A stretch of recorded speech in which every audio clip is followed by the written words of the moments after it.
sir. My name is Chris, and just was curious about how you first started thinking about initial seed money and trying to get that early investment to be able to go out, find your own, and do all these things. Just your stories, your process, or things to think about when putting that together.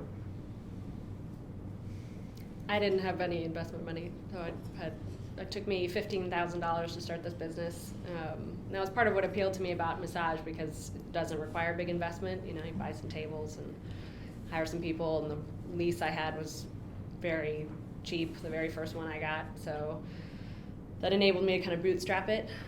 So I've not been through the process of trying to raise money for the business. Yeah, I've raised some money. I've sort of played that. With both, I think I think you want people who are going to be involved in the process. At least for me, I just found the people who I thought were the smartest, and maybe had some money too, but could also be really involved and had really good experience. So, for both of my businesses, like I'm doing I'm carrying the heavy load, but I have really smart people around who can help. And I put up some money. I've taken on some loans, but you just take as little money as you can and be as cheap as possible. Yes. The money's there if you show you're really willing to work incredibly hard at whatever you want to do. So the money will be there.